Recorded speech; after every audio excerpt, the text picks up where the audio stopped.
نحمده ونصلي ونسلم على رسوله الكريم أما بعد أعوذ بالله من الشيطان الرجيم بسم الله الرحمن الرحيم والعصر إن الإنسان لفي خسر إلا الذين آمنوا وعملوا الصالحات وتواصوا بالحق وتواصوا بالصبر صدق الله العظيم وصدق رسوله النبي الكريم الأمين ونحن على ذلك لمن الشاهدين والشاكرين والحمد لله رب العالمين إن الله وملائكته يصلون على النبي يا أيها الذين آمنوا صلوا عليه وسلموا تسليما الصلاة والسلام عليك يا سيدي يا رسول الله وعلى آلك وأصحابك يا حبيب الله سارے حضرات درود شریف پڑھیے الصلاة والسلام عليك يا نبي الله وعلى آلك وأصحابك يا سيدي يا رحمة للعالمين تمام تعریفیں حمد و ثنا اللہ تعالی جل مجدہ الکریم کے لیے اور درود و سلام نبی اکرم نور مجسم شفیع معظم صلی اللہ تعالی علیہ وسلم کی ذات والا صفات کے لیے حمد و صلات کے بعد قرآن مجید کی ایک سورہ مبارکہ سورہ عصر جو اکثر احباب کو یاد ہوتی ہے اور اس کا ترجمہ بھی یاد ہوتا ہے وہ میں نے آپ کے سامنے تلاوت کی ہے۔ اللہ کریم نے فرمایا والعصر مجھے زمانے کی قسم ہو ان الانسان لفی خسر فرمایا بے شک انسان نقصان میں خسارے میں۔ اللہ کریم تو ویسے کوئی بات ارشاد فرمائیں تو بڑی مضبوط ہے اور اگر رب کریم قسم اٹھا کے ارشاد فرمائے فرمایا بے شک انسان نقصان میں ہے، سارے نقصان میں نہیں، ان میں 4 باتیں پائی جائیں وہ لوگ خسارے سے بچیں گے، نفع پائیں گے، اللہ رسول کا قرب پائیں گے، دین پر عمل کرنے والے شمار کیے جائیں گے۔ وہ 4 صفات کون سی ہیں جو ہم اپنے اندر پیدا کریں گے تو ہم نقصان سے بچیں گے؟ فرمایا الا الذین آمنوا وعملوا الصالحات سوائے ان لوگوں کے جو ایمان لائے اور جنہوں نے نیک اعمال کیے۔ ایک ایمان کی پختگی نصیب ہو، یقین کامل کی دولت نصیب ہو، توکل ان کا مضبوط ہو، ایمان کے جو ثمرات ہوتے ہیں وہ ان کے اندر پائے جائیں، رب رسول پر، آخرت پر، فرشتوں پر، کتابوں پر، ان چیزوں پر ان کا پورا اور مضبوط ایمان ہو، اور پھر اعمال صالح ہو، اپنی زندگی کو صحیح رستے پر چلانے کی وہ پوری صحیح کریں، جد و جہد کریں، اپنے نفس کی خواہشات اور شیطان کی شرارتوں کے خلاف طاقتور اپنے آپ کو کریں اور وہ اعمال کریں جو اللہ رسول نے کرنے کا حکم دیا۔ ایک تو ایمان لائیں، پھر اعمال صالح کریں، اور پھر اس کے بعد خاموش ہو کر نہ بیٹھ جائیں، وَتَوَاصَوْا بِالْحَقِّ پھر دوسروں کو حق کی تاکید کریں، دانائی سے، حکمت سے، سمجھداری سے، تدبر سے احقاق حق کریں، لوگوں کو پیغام دین دیں، اور پھر یہ نہیں ہو سکتا کہ وہ پیغام حق دیں تو مشکل کوئی نہ آئے، یہ نہیں ہو سکتا کہ وہ اعمال حسنہ کریں تو تکلیف کوئی نہ آئے، یہ سارا رستہ مشکلات کا رستہ ہے۔ ایمان لائیں، اعمال حسنہ کریں، حق بات کی تاکید کریں، اور پھر اگر اس رستے میں کوئی مشکل آئے تو وَتَوَاصَوْا بِالصَّبْرِ ایک دوسرے کو صبر کی نصیحت بھی کریں۔ حضرت امام شافعی رحمۃ اللہ تعالیٰ علیہ ارشاد فرمایا کرتے تھے کہ قرآن مجید کے اندر اگر کوئی اور سورت نازل نہ بھی ہوتی تو سورہ عصر ہی انسان کی ہدایت کے لیے بہت کافی ہے۔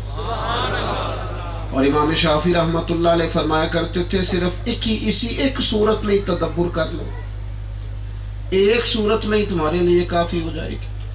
اور نبی پاک صلی اللہ تعالی علیہ وسلم کے صحابہ کا یہ حال تھا کہ وہ جب ایک دوسرے سے ملتے تھے السلام علیکم کہتے تھے اور جدا ہونے سے پہلے ایک دفعہ سورہ عصر کی تلاوت ضرور کیا کرتے تھے، کیونکہ یہ خلاصہ ہے اسلامی تعلیمات کا، یہ نچوڑ ہے قرآن مجید کے ارشادات کا کہ اگر گھاٹے سے بچنا چاہتے ہیں، نقصان سے بچنا چاہتے ہیں تو ایمان کی مضبوطی، اعمال صالح اور تاکید حق اور پھر تلقین صبر، یہ 4 چیزیں اپنے اندر ہم نے پیدا کرنی ہیں۔ سب سے پہلی ضرورت یہ ہے کہ ہم نا اس طرح روز غور کرتے ہیں نا اور ہمیں پریشانی لاحق ہوتی ہے کہ ماہانہ کچن کے اخراجات ہیں تو مجھے کیسے مینج کرنا، اور جو میرے اوپر بلوں کا بوجھ آ رہا ہے تو میں نے اسے کیسے مینٹین کرنا ہے، اور اگر فیملی میں کوئی شادی اس کے ساتھ مجھے دیکھنی پڑے گی تو پھر میں نے ان سارے اخراجات کو کیسے لے کے چلنا ہے، اور پھر یہ جو دن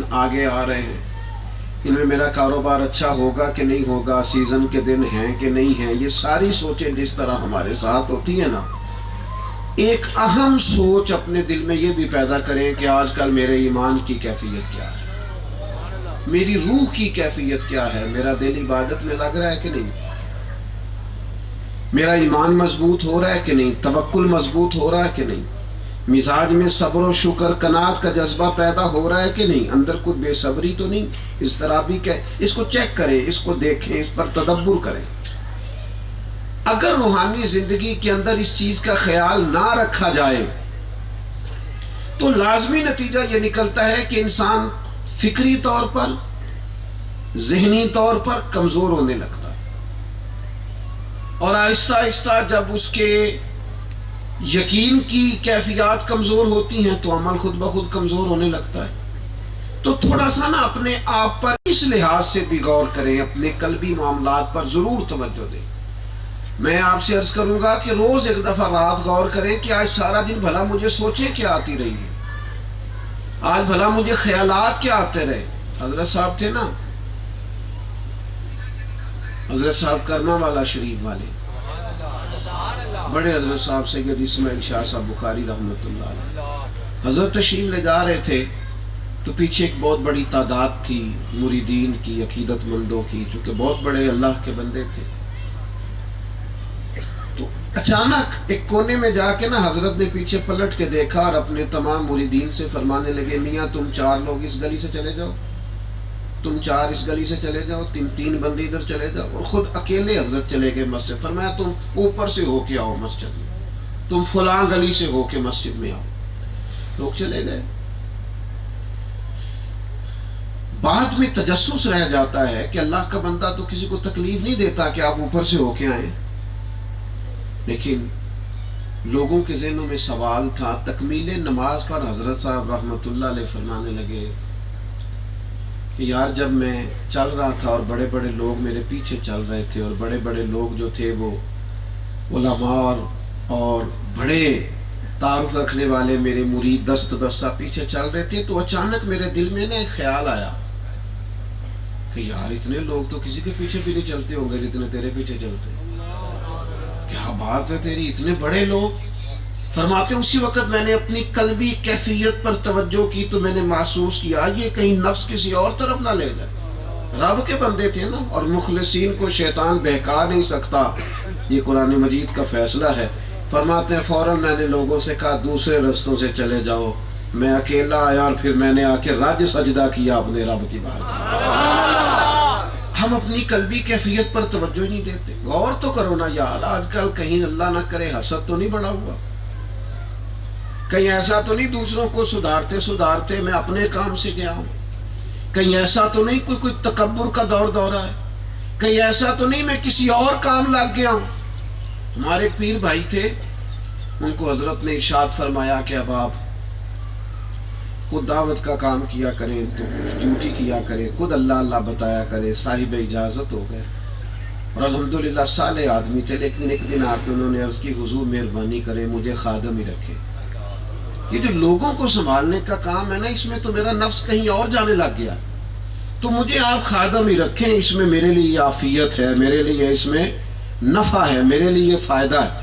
اپنی قلبی کیفیت پر توجہ رکھیں. اور جس طرح ہر روز ہم حساب لگاتے ہیں نا کہ میری آمدن کیا ہے اور میرا خرچ کیا ہے، اور پھر یہ جو کاروبار میں نے شروع کیا ہے اس میں میری انویسٹمنٹ کیا ہے، اور پھر اس پر میں نے اتنا کچھ لگایا ہے تو مجھے اس میں بچتا کیا ہے. اگر آپ اور میں کسی وقت بھی یہ محسوس کریں نا کہ جو بزنس ہم کر رہے ہیں اس میں خسارہ ہی خسارہ ہے، تو پھر اس کو زیادہ نہیں چلایا جاتا. لوگ کہتے ہیں تو مینوں پلیوں پہ پیندا ہے، تو کرایہ بھی خود دینا پڑتا ہے. لوگ وہ کاروبار فوری طور پر بند کر دیتے ہیں اور کوشش کرتے ہیں کہ میں وہ کام کروں جس میں میرا نقصان. اچھی طرح سمجھ لیں آپ کہ اسی طرح اپنے اعمال کا بھی روز حساب کرنا ہے. غور کرنی ہے کہ اعمال حسنہ کے معاملات میں آج کل نقصان میں ہوں کہ فائدے میں. اور اگر آپ محسوس کریں کہ آپ نقصان میں ہیں تو پھر فوری طور پر غور کریں کہ کسی بری صحبت میں تو نہیں بیٹھ رہا. پھر فوری طور پر غور کریں کہ میں کسی وسوسے کا شکار تو نہیں ہو گیا. پھر فوری طور پر غور کریں کہ میں کسی ایسے شخص کے پاس تو نہیں چلا گیا جس نے مجھے شوگر میلے پہ لگا دیا. کہیں ایسا تو نہیں میں کسی رنگینی میں تو نہیں کھو گیا. یہ حساب ضرور کریں. کیا خوبصورت لفظ ہیں حضرت عمر کے. فرمایا کرتے تھے اس سے پہلے کہ تمہارا حساب کیا جائے تم خود اپنا حساب کرو. سبحان اللہ. تم اپنا خود حساب کرو. تھوڑا تھوڑا اپنا محاسبہ نفس کرو. چوتھی بات آپ کی خدمت میں آج میں نے یہ عرض کرنی ہے، میرا بڑا دل کرتا ہے یہ آپ سے عرض کروں. میری خواہش ہے کہ یہ بات آپ کو ضرور سمجھاؤں. زندگی میں نا کبھی دھوپ ہوتی ہے تو کبھی چھاؤں ہوتی ہے، کبھی سردی ہوتی ہے تو کبھی گرمی ہوتی ہے، کبھی انسان خوش ہوتا ہے تو کبھی ناخوش ہوتا ہے، کبھی موڈ اچھا ہوتا ہے تو کبھی اچھا نہیں ہوتا. لیکن یاد رکھیں مسلمان ہم ہر وقت ہوتے ہیں، نبی پاک کے غلام ہم ہر وقت ہوتے ہیں. کبھی آپ کسی جگہ ملازمت کرتے ہوں تو یہ آپ نے کہا ہے کہ آج میرا موڈ اچھا نہیں لہذا میں ڈیوٹی پہ نہیں آؤں گا، تو آپ کا وہ دنیاوی طور پر شخص آپ کی فیکٹری کا مالک ہے، لیکن آپ کی یہ جرت نہیں ہے کہ آپ یہ کہیں کہ جناب میرا موڈ ٹھیک نہیں ہے لہذا میں ڈیوٹی پہ نہیں آتا. تو کہے گا میاں آپ کہیں اور جاؤ نا. خدا کے بندو، غلام بھی کبھی کہتا ہے میرا موڈ نہیں بن رہا مسجد جانے. دکھ آتے رہیں، سکھ آتے رہیں، بیماری آتی رہے، کیا ہمارے دین نے ہمیں کہا ہے کھڑے ہو کے نہیں نہ پڑھی جاتی. چلو بیٹھ کے پڑھ لو. بیٹھ کے نہیں پڑھ سکتے چلو اشارے سے پڑھ لو. تم نہ آ جانا مسجد میں، تم بس اشاروں سے پڑھ لینا، عرش کا مالک حاضری قبول فرما لے.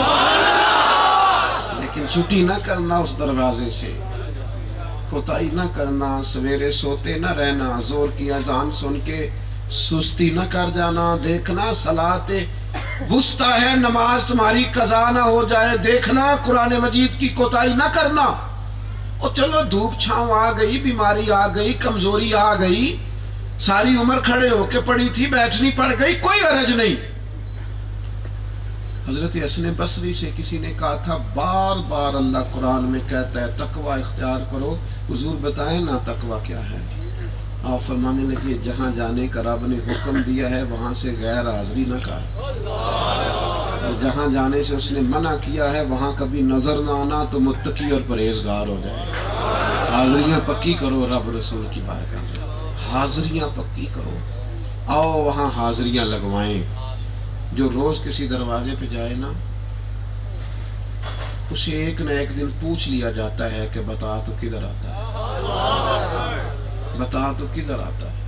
حضرت معروف کرخی رحمت اللہ تعالی علیہ کہا کرتے تھے اس دکاندار نے 30 سال رب کی مانی ہے، دیانتداری کی، نماز وقت پہ پڑھی، رزق حلال کمایا، کسی کو دھوکہ نہیں دیا. اب اس کا حال یہ ہو گیا 30 سال اس نے رب کی مانی ہے.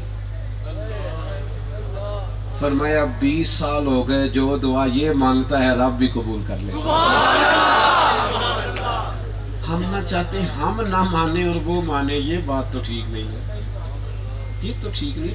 تو پہلے ماننا، تو اس کی ماننا کچھ عرصہ وہ بھی مان جائے گا، وہ تو جلدی مان جاتا ہے. تو نہیں مان رہا. حضرت بہلول دانا قبرستان میں کھڑے تھے, کبھی ہنستے تھے کبھی روتے تھے, کبھی ہنستے تھے کبھی روتے تھے. اسی کسے دے کچھ نہیں جلاتے نہ کوئی ساڈا دردی مست آدمی درویش. کسی نے کہا بابا یہ کیا کر رہے ہو, کبھی ہنستے ہو کبھی روتے ہو. فرمانے لگے روتا اس لیے ہوں کہ جب یہ لوگ زندہ تھے نا رب مانتا تھا, یہ نہیں مانتا. اور ہنستا اس لیے ہوں کہ اب یہ مانتے ہیں تو رب نہیں مانتا. سبحان اللہ. وہ مانتا تھا کہ تم آ جاؤ میں قبول کر لوں, یہ مانتے نہیں تھے, جھوٹ بولتے, وقت ضائع کرتے, غفلت کرتے. اب یہ مانتے ہیں تو وہ کہتا ہے تمہیں جو مہلت دی تھی وہ مہلت ختم ہو گئی. اپنے وقت کا حساب کرے. ایک بات میں آپ کو عرض کروں, اپنی صحبت پر ضرور توجہ کریں. کچھ لوگ ہمیں بگاڑ رہے ہیں, وہ چپکے سے وار کر رہے ہیں, ہمیں پتہ ہی نہیں ہے. وہ آہستہ آہستہ کر کے ہمارے ذہنوں میں گھس رہے ہیں. ہمارے قریبی ہیں, وہ ہمیں کہتے ہیں چھوڑ یار زندگی ہے 4 دن کی, موج کر. تو مولوی کے پیچھے لگ گئے تو وہ بھی سے مسجد مسیتڑ ہو گیا. وہ ہمیں کسی اور کہانی میں لگا رہے ہیں. وہ ہمیں کہہ رہے ہیں چھوڑ یار, ان غریبوں نے تو عادت بنا لی ہے روز تیرے دروازے پہ کھڑے ہوتے ہیں, تو انویسٹمنٹ کر, وہ پلاٹ سستا مل رہا ہے اسے خرید. ان کا تو کام ہے بھکاریوں کا دروازوں پہ آنا. یہ ہمیں مشورے دے رہے ہیں. یہ ان دروازوں کو بند کرنا چاہتے ہیں جن دروازوں کے سبب سے رب رحمت کرتا. یہ چھوٹے چھوٹے وسوسے, چھوٹی چھوٹی باتیں ڈال کے کمزور کرتے. ان لوگوں سے بچنا, ان کی چالیں بڑی باریک ہیں لیکن یہ تباہ کر دیں گے. کوئی ایک ہوتا ہے جس کی دعا کے سبب دروازہ کھلتا ہے. کوئی ایک ہوتا ہے جو روٹی کھاتا ہے تو تیرے گھر میں روٹی برکت سے برستی ہے. نہ سمجھ آئے تو مشکات میں میرے نبی پاک کی حدیث موجود ہے, کریم فرماتے ہیں تمہارے کمزوروں کی وجہ سے تمہیں رزق دیا جاتا ہے, تمہارے ضعیف لوگوں کی وجہ سے اللہ تمہیں نوازتا ہے. تو نے سب سے پہلے اس ماڑے کا کھانا بند کیا ہے جو تیرے دروازے سے کھا جاتا تھا. وہ تجھے پتہ ہی نہیں.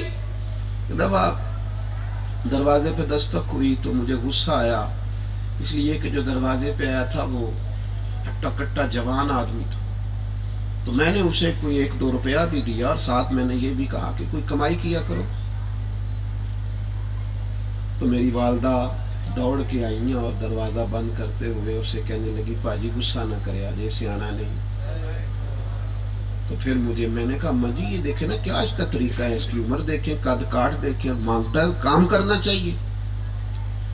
تو میری والدہ میرا ماتھا چوم کے کہنے لگی پتر گل تیری ٹھیک ہے پر جڑا بوبے تے آ جائے. بوبے تے فرمان لگیا پتر دا خیال سی کار بس دا اتھوں آٹا مینوں مل جائے گا, تم چڑک چھڑیا ہے. وہ دا خیال سی ٹکر کھاندے نے, ایک روٹی مینوں بھی دیں گے. کوئی وستے کار آندا ہے نا, جڑا وسدا نہ ہوئے اس دروازے تے تالا دیکھ کے بھی کدے کوئی آیا ہے, کنڈی دیکھ کے بھی کبھی کوئی آیا ہے. پھر میں وسدا کر تک کے آیا سی کہ تو انہوں چڑک دی. بات تیری ٹھیک ہے, اس سے انکار نہیں. او بھائی تیرا آباد گھر دیکھ کے کسی نے سوال کر لیا. اس نے دیکھا ہے دروازہ کھلا ہے, چولہا جلتا ہے, بچے اندر ہنس رہے ہیں. اس نے سوال کیا ہے اور تو نے جھڑک دیا ہے, تو نے خیال ہی نہیں کیا. میرے عزیز خیال کرے. اور پھر کچھ لوگ ایسے ہیں جنہوں نے اپنی زندگی ساری شغل بنا لی ہے. صبح اٹھتے ہیں تو ہنستے ہیں, دوپہر ہنستے ہیں, شام ہنستے ہیں. زیادہ نہ ہنسا کرو, کچھ تدبر بھی کرو. وقار بھی جاتا ہے اور دل بھی مردہ ہوتا ہے. دل بھی مردہ ہوتا ہے. ہر وقت کا ہنسنا تجھے برباد نہ کر دے. تنہائی کے لمحوں میں کبھی رو بھی لیا کر, ہر وقت نہیں. عارف رومی کہتے ہیں کہ ایک شخص کو بڑے لطیفے آتے تھے, درزی تھا. جو شخص بھی آتا اسے 4 لطیفے سناتا، وہ جب ہنستا لوٹ پوٹ ہوتا تو وہ کینچی لگاتا اور 4 گریں کاٹ کے سائڈ پہ رکھ لیتا۔ حالانکہ ہمیں وہ شغل میلے والے یار اچھے بڑے لگتے ہیں جو ہمیں الجھائے رکھتے ہیں اور ہمیں طرح طرح کی کہانیاں اور ہمارا ذہن وہ ہمیں اچھے بڑے لگتے ہیں۔ وہ الجھائے رکھتا تھا۔ ایک دن ایک سپاہی چلا گیا پولیس والا، اس نے کہا میں نے سنا ہے تو بڑا تیز آدمی ہے، تو گرہیں کپڑوں کی کاٹ لیتا ہے، تو دیکھنا میں تجھے یہ حرکت نہیں کرنے دوں۔ اس نے کہا جناب ایسے لوگ فضول بولتے ہیں، میں تو آپ بیٹھے ہیں چائے پینے۔ اور پھر اس نے چھیڑ دی ایک بات، اور جب وہ ہنسنے لگا تو اس نے اپنے وہ جو سامنے انہوں نے کٹا رکھا ہوتا ہے تختہ، اس کے نیچے کیا کپڑا اور کینچی لگائی اور گرا کاٹ کے سائڈ پہ کر لیا۔ بڑا ہنسا، کہنے لگا یار ایک بات اور سنا۔ اس نے ایک اور سنائی، پھر اس نے کینچی ڈالی اور جب وہ ہنستے لوٹ پوٹ ہوا تو کچھ گرا۔ 2-3 دفعہ ایسا ہوا۔ عارف رومی فرماتے پھر اس نے کہا ایک لطیفہ اور سنا، تو کہنے لگا سنا تو دوں گا، پھر آپ کے کپڑے نہیں بنیں گے، پھر کپڑے نہیں بنیں گے۔ حضرت رومی بولے، فرمانے لگے شیطان نے تجھے لگا دیا ہے لطیفوں پہ، میلوں پہ، ٹھیلوں پہ، ڈراموں پہ، فلموں پہ لگا دیا، اور نیچے سے تیرے ایمان کی گرہ کاٹ رہا۔ تو لوٹ پوٹ ہو رہا ہے، تیرا خیال ہے بڑا مزہ آ رہا ہے، بڑا شغل ہوا، میں بڑا ہنسا، میں نے بڑی بات سنی، اور تو لٹ گیا ہے۔ تجھے پتہ ہی نہیں یہ جو ٹائم تیرا شغل میں گزرا یہ تو تلاوت کا ٹائم تھا، یہ وقت جو تو نے یہاں لگایا یہ تو کریم کی بارگاہ میں درود و سلام کا وقت تھا۔ عمر بیت گئی، 4 صورتیں بھی یاد نہ ہو سکی، وقت گزر گیا، نفل پڑھ کے رب کا قرب ملنا تھا لیکن میسر ہی نہ آیا۔ نبی پاک علیہ السلام نے فرمایا کثرت سے نہ ہنسا کرو دل مردہ ہو جائے۔ لیکن ہمارا حال کیا ہے، پوری قوم بڑے بڑے سیانے لوگ لطائف سنا رہے ہیں، اور وہ سنا رہے ہیں جو ان کی پرسنالٹی سے میچ ہی نہیں کرتے۔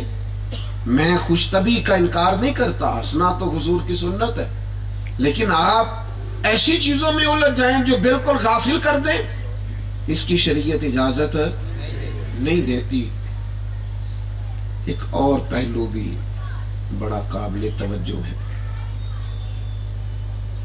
صرف یہی نہیں کہ جو ہم نے سوچ لیا ہے وہی ٹھیک ہے، جو ہم نے طے کر لیا ہے بس وہی درست ہے، ایسا نہیں ہے۔ ذرا تھوڑا سا نا غور کریں، اپنی رائے پر غور کریں، دوسروں کی بات سنیں، توجہ سے بات سنیں۔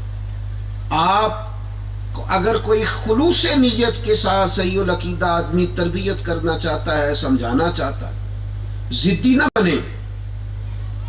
اگر کسی جگہ کسی نے مس گائیڈ کر دیا ہے تو آپ اپنی اصلاح کے لیے، تربیت کے لیے جب کوئی دستور مل جائے تو اسے قبول کریں۔ میں دیکھتا ہوں عام آدمی کے مزاج کے اندر بھی ضد پیدا ہوتی جا رہی، اپنی تربیت کے لیے آپ قبول کریں۔ حضرت عمر فاروق نے ایک مسئلہ بیان کیا، سیدنا عمر نے، گویا حضرت عمر نے، اور شخص وہ ہے جسے دیکھ کے شیطان رستہ ہی بدل جاتا ہے، گمراہ کیا کرے گا، وسوسہ کیا دے گا، راہ ہی چینج کر جاتا ہے۔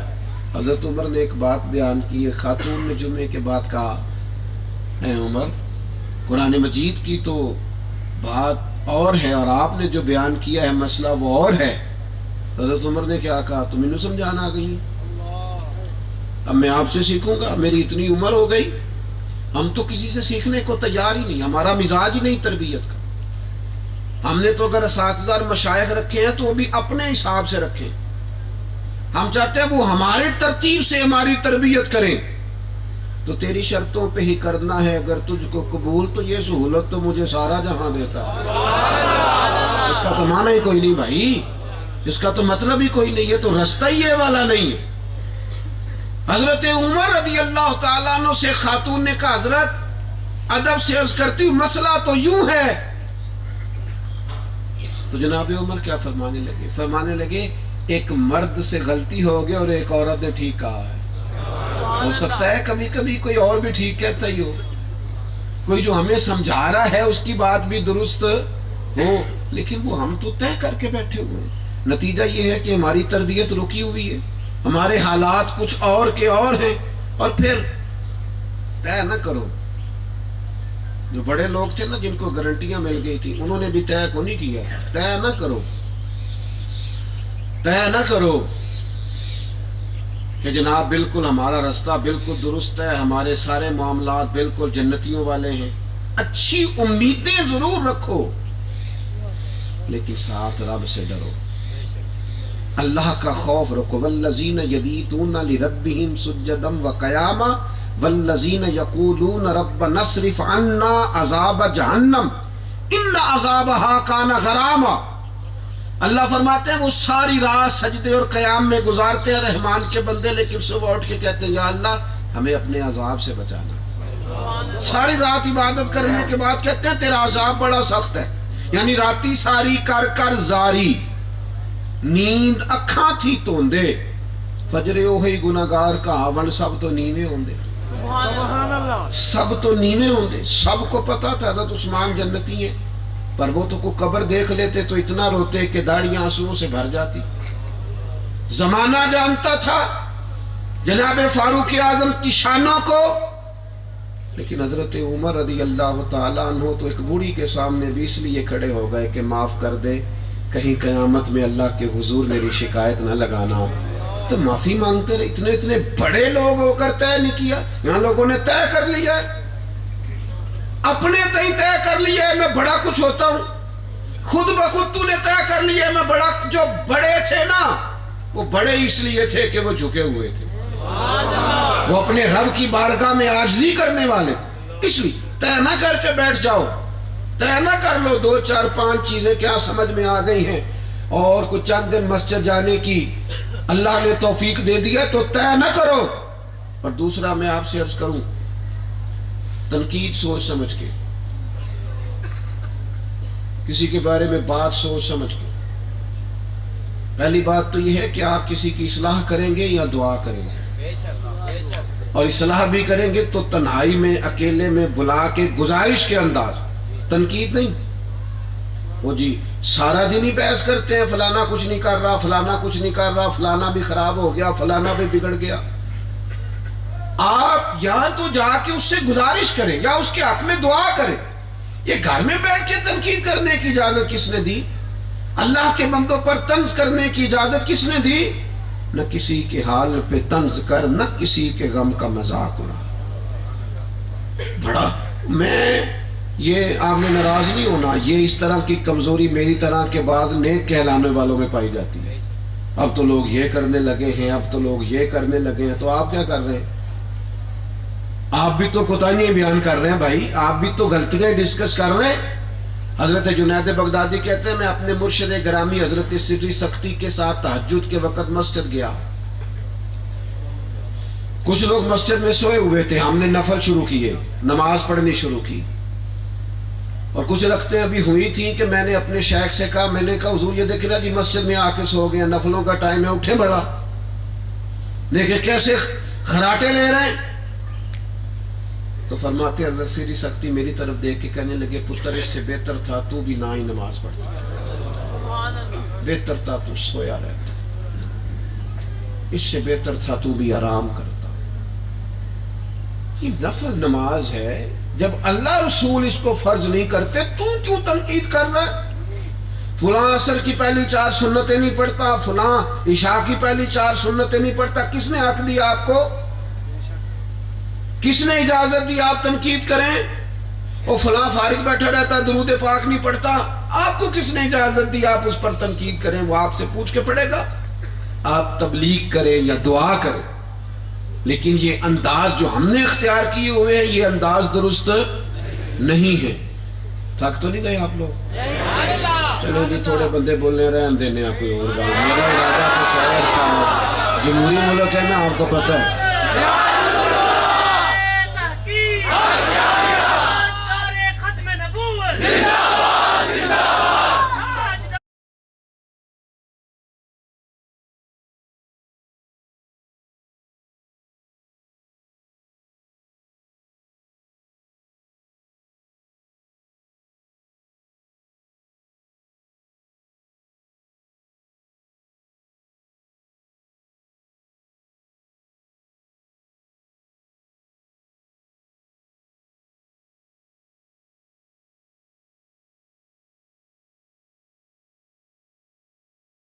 کبھی یوں بھی تو محسوس ہوتا ہے نا کہ دن ذرا راتیں لمبی ہیں تو سبق زیادہ بھی ہو جائے تو حرج کوئی نہیں. آپ غور کریں, ایک دو باتیں اور کر دیں. جو ہمارے قریبی لوگ ہیں نا ان کی تربیت پر خاص توجہ دیں اور نہایت مخلصانہ, نہایت حکیمانہ, نہایت مصلحانہ انداز ان کو سمجھائیں. قریبی لوگوں کے اخلاق, عادات, خیالات سنوارنے پر خاص محنت کریں.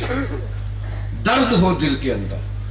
سیدہ طیبہ طاہرہ حضرت فاطمہ زہرا رضی اللہ تعالیٰ عنہ ساری رات نماز پڑھتی تھی, امام حسن فرماتے, لیکن صرف تعلیم امت کے لیے محبوب کیا کہتے, سحری کے وقت اپنی بیٹی کو جگاتے, فجر کے وقت جگاتے, فرمایا اٹھو اللہ سے خیر مانگنے کا وقت ہے. وہ تو شہزادی ساری رات جاگنے والی ہیں, لیکن حضور کیوں جگاتے؟ تاکہ باپ کو سمجھ آئے کہ تو نے سویرے بچوں کو اٹھانا ہے نماز کے لیے, تو نے انہیں پیار سے کہنا اٹھو خیر مانگنے کا وقت ہے.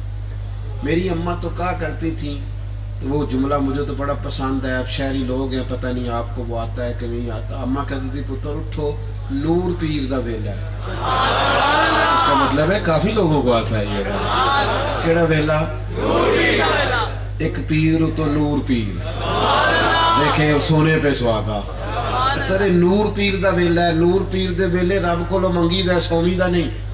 اٹھو مانگنے کا وقت, پچھلی راتی رحمت رب دی کرے بلند آوازا, او بخشش منگن واریاں کارن کھلا جے دروازہ. مانگ لو آ کے شہری کے وقت. اللہ تعالیٰ پہلے آسمان پر نزول جلال فرماتا ہے جو اس کی شان کے لائق, اور کہتا ہے مانگو بخشش میں تمہیں معاف کر دوں, مانگو رزق میں تمہیں دوں. لیکن ہم نے تو ساری رات موبائل چلایا, ہم تو سوئے ہوئے ہیں شہری کے وقت. تو 2 بجے تو موبائل بند کیا, جو ٹائم جاگنے کا تھا اس وقت تو سو رہے. راتیں لمبی ملی ہیں نا ہمیں, ہم تو اب سویرے اٹھے نا یار, سحری کے وقت اپنوں کو جگائیں, غور کریں, اور بالخصوص بچوں کو. اور ایک دعا نبی پاک نے دی ہے, حضور فرماتے ہیں اے اللہ اس مرد پر رحم فرما جو فجر کے لیے اپنی بیوی کو جگاتا ہے.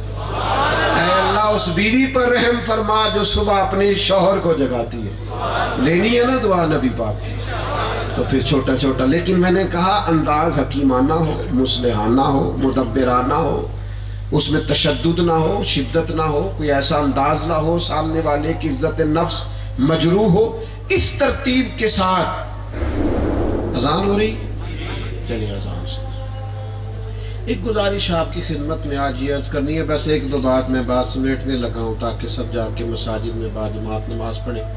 ایک گزارش یہ ہے کہ آپ کوشش کریں کہ جو ہمارے ارد گرد لوگ رہتے ہیں کسی طریقے سے انہیں مضبوط کر دیا جائے.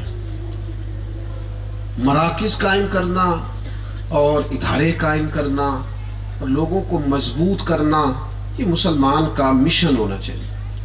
ہم کیا کرتے ہیں, ہم لوگوں کی مدد کرتے ہیں, لوگوں کو مضبوط نہیں کرتے.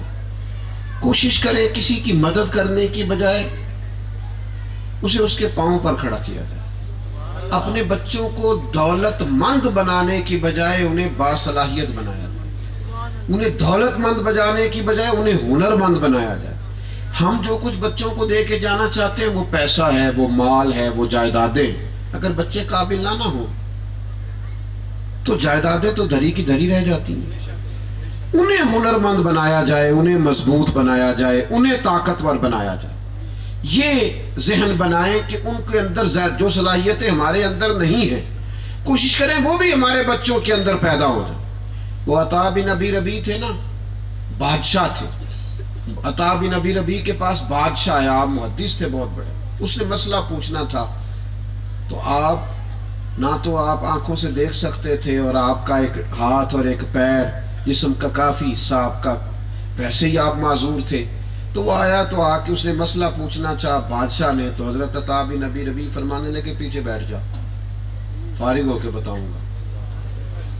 دیر کے بعد باری آئی تو پھر وہ سامنے آیا تو حضرت نے مسئلہ بتایا. تو بادشاہ جب لوٹ رہا تھا تو اپنے بچوں سے جا کے کہہ رہا تھا میں بادشاہ ہوں پر بغیر علم کے اپنے آپ کو معذور سمجھتا ہوں.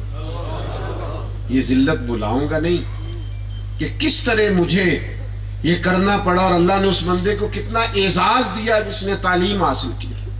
صرف دولت مند نہ بنو. مسلمانوں کی ذمہ داری یہ ہے کہ وہ فقط دولت مند نہ بنے، وہ ہنر مند بنے، وہ باصلاحیت بنے، وہ باکمال بنے. ان کا وجود اس طرح کا ہو کہ لوگ ان سے وابستہ ہوں، لوگ ان سے سیکھیں، لوگ ان سے فیض پائیں، لوگ ان کے قریب جائیں. ہماری صرف اور صرف دولت مند بننے کے لیے آپ باصلاحیت بنے، دانا بنے، عالم بنے، فقیہ بنے، تجربہ کار بنے. آپ کے اندر صلاحیتیں ہوں تاکہ لوگ قریب آئیں امت مسلمہ کے اور چیزیں لیں ہم سے. اپنے اور اپنی اولاد کو ہنرمند بنانے کی طرف توجہ دیں. آخری گزارش میری آج آپ سے یہ ہے میرے دوستو، لوگ جو نظریے کے لیے کام نہیں نہ کرتے وہ لوگ زندہ نہیں رہتے. نظریہ باقی رہتا ہے، شخصیتیں آتی جاتی رہتی ہیں. صرف اور صرف ذات کے لیے کام نہیں کرنا. جو نظریات ہوتے ہیں وہ اصل ہوتا ہے. آپ نے کبھی دیکھا ہے کہ ایک آدمی ایک مال بنا رہا ہو، چلے میں مثال دیتا ہوں، کپڑا بنا رہا ہو اور مارکیٹ میں یہ کہہ رہا ہو یار کپڑا نہیں استعمال کرنا چاہیے، کپڑا نہیں، صنعت بند ہو جائے. وہ کپڑا بناتا ہے تو ساتھ وہ کوشش کرتا ہے کہ اس کو زیادہ سے زیادہ سینچے سوارے، اچھے نقوش پیدا کرے تاکہ وہ مارکیٹ میں زیادہ سے زیادہ چلے. ہم مسلمان ہیں، ہمارا یہ خیال ہے کہ ہمارا نظریہ پوری دنیا کو امن دے سکتا ہے. ہم مسلمان ہیں، ہماری سوچ یہ ہے کہ اسلام پوری دنیا میں امن، سکون، وارفتگی، شوق، محبت پیدا کر سکتا ہے، پوری دنیا کو اپنی رحمت کی چادر میں لے سکتا ہے. اگر ہمارا یہ خیال ہے تو پھر مجھے بتائیے اس نظریے کو پروموٹ کرنے کے لیے ہم کیا کچھ کرتے ہیں. ایک دفعہ میں نے ایک شخصیت کی تقریر سنی، انہوں نے کہا کہ کافر سازش کر کے ہمارے بچوں کو خراب کر رہے ہیں. تو میں نے کہا ہم محنت کر کے ان کے بچوں کو مسلمان نہ کر دیں. یہ کیا بات ہوئی کہ وہ سازش کر کے ہمارے بچے، تو ہم کہاں سوئے ہوئے؟ ہم کیوں نہیں کوئی کام کر رہے؟ ہم ان کی نسل اور بچوں تک کیوں نہیں پہنچ رہے؟ اور جو ان کے بچوں اور نسلوں تک پہنچ گیا، حضور کا پیغام لے کے اللہ تعالیٰ نے ان نسلوں کو بدل دی. ہمیں دیر پا منصوبہ بندی کی ضرورت ہے. ہم یہ دیکھنا ہے کہ ہم اپنے دین کی تائید میں اور کتاب و سنت کی تبلیغ اور اشاعت میں کتنا کردار ادا کر رہے ہیں. لوگوں کو قریب لائیں، مسجدوں کی آباد کاری میں اپنا حصہ ڈالیں. آپ کہیں چل یار نماز پڑھنے چلیں، دوستوں کو محبت سے قائل کریں تاکہ مسجدیں آباد. جن بچوں نے قرآن مجید صحیح نہیں پڑھا ہوا ان کو قائل کریں کہ بیٹا آپ کے پاس ٹائم ہے اور اب تو بڑی ساری چیزیں آسان ہو گئی ہیں، آپ کو 1-2 گھنٹہ نکالیں، اپنے قرآن مجید کو درست کریں. جو لوگ مسائل دین نہیں جانتے ان کا ذہن بنائیں، ان کو لے کے جائیں کہ میاں آپ دینی علوم کو سیکھیں، آپ تھوڑا سا شوق پیدا کریں. جو لوگ عملاً دین سے دور ہیں ان کو دین کے قریب کریں، اداروں کو مضبوط کریں. آپ کچھ نہ کچھ لوگوں کی ذہن سازی کریں. جب آپ دیکھیں کوئی آدمی دین مخالف بات کر رہا ہے تو وہاں فوری طور پر دین کے حق میں ووٹ دیں. فوری طور پر آپ کہیں میاں آپ بات درست نہیں کر رہے، بات دراصل یوں ہے، بات گویا اس طرح سے، بات ہم تو وہ شامل ہو جاتے ہیں اور پوری طور پر ہم کام کرتے ہیں. ہمارے ہاں ایک تو دین کا کام الا ماشاءاللہ کرنے کا جذبہ اس طرح کا نہیں، اور اگر کہیں جذبہ ہے پھر ہمارا طریقہ وہ نہیں کہ جس سے کام دیر پاؤ. بس وہ بعض چند ایک چیزوں کے ہم شوقین ہیں، جلسہ ہو جانا چاہیے، بڑا ہو جانا چاہیے، رش ہو جانا چاہیے، بڑا نہ. آپ نے دیر پا کام کیا کیا؟ جو کام باقی رہ جائے، جو ہمیشہ رہ جائے، وہ کیا کیا؟ کتنے بڑے بڑے عرس ہوتے ہیں داتا صاحب کے، لیکن اگر آپ نے دنیا کے سامنے داتا صاحب کو پیش کرنا ہے تو داتا صاحب کی کتاب کو پیش کریں گے. داتا صاحب رحمت اللہ علیہ نے وہ جو اپنا لٹریچر چھوڑا ہے وہ اصل ہے. وہ بتلاتا ہے کہ داتا صاحب کیا چاہتے تھے، کیا فرماتے تھے، کیا رائے دے. دیر پا کام کیے جائیں. داتا صاحب نے جو مسجد بنائی ہے وہ اپنی وسعت کے لحاظ سے بڑی ہو گئی تو آج اس میں نمازیں ہوتی ہیں، جمعہ ہوتا ہے، تراویح ہوتی ہے، کتاب و سنت کی تعلیم ہوتی ہے. نظریات اصل چیز ہیں. ہم نہ کچھ وقتی اور جذباتی باتوں پر تو وقت. مجھے بتائیے آپ نے 10 دیگیں پکائی ابا جی کے سال ثواب کے لیے، وہ اچھا ہے سال ثواب، لیکن جس وقت کھائیں اس وقت ختم ہو گئی۔ لیکن اگر آپ 5000 اینٹ کسی مسجد مدرسے میں لگا دیتے نا، وہ جو سال ثواب ہوتا وہ بڑا زمانہ چلتا۔ دیر پا کام کریں، مضبوط کام کریں، ایسا کام کریں جو امام بخاری لکھ گئے نا، تکلیف بھی اٹھائی، مشقت بھی برداشت کی، لیکن بخاری صدیوں سے پڑھی جا رہی ہے، قیامت تک پڑھی جائے گی، تو امام بخاری کو اجر مل رہا ہے۔ ایسا کام کریں جو دیر پا ہو، جو صدقہ جاریہ ہو، وقتی فوٹو بازی سے راضی نہ ہو۔ آپ ایسے کام کر کے جائیں جو آپ کے بعد رہ جائیں، جس کا اجر ہو۔ اس پر ہمیں توجہ دینے کی ضرورت ہے۔ آج میں کو 11 پوائنٹ اپنے ذہن میں لے کے آیا تھا جو میں نے آپ سے عرض کرنے تھے، چلیں جو رہ گئے وہ اگلی قسط میں انشاءاللہ، لیکن یہ کہ جو باتیں عرض کی ہیں اس پر آپ نے توجہ ضرور دینی ہے۔ اللہ تعالیٰ توفیق عمل عطا فرمائے۔ اللہم صلی علی سیدنا و مولانا محمد معدن الجود والکرم وعلی آلہ وصحبہ وبارک وسلم۔ اللہ تعالیٰ اس حاضری کو قبولیت کا شرف عطا فرما، ہمارے گناہوں کو معاف فرما، ہماری غلطیوں سے درگزر فرما۔ جو احباب یہ بندوبست کرتے ہیں انہیں بہترین صلہ عطا فرما، جو تشریف لائے قدم قدم راحتیں عطا فرما، برکتیں اور سعادت مندیاں عطا فرما۔ فلسطین کے مسلمانوں کی مدد فرما، عالم اسلام پر فضل فرما، امت کی خیر فرما، ہمارا خاتمہ بالخیر بالایمان فرما۔ ربنا اغفر لی ولوالدی وللمؤمنین یوم یقوم الحساب۔ اللہ ڈاکٹر نواز صاحب کے لیے، احمد صاحب کے لیے دعا ہے، اللہ تعالیٰ ان پر خاص رحمت فرما، فضل و کرم والے فیصلے فرما، ہماری پردہ پوشی فرما۔ رب اغفر وارحم وانت خیر الراحمین، وصلی اللہ تعالی علی حبیبہ سیدنا محمد۔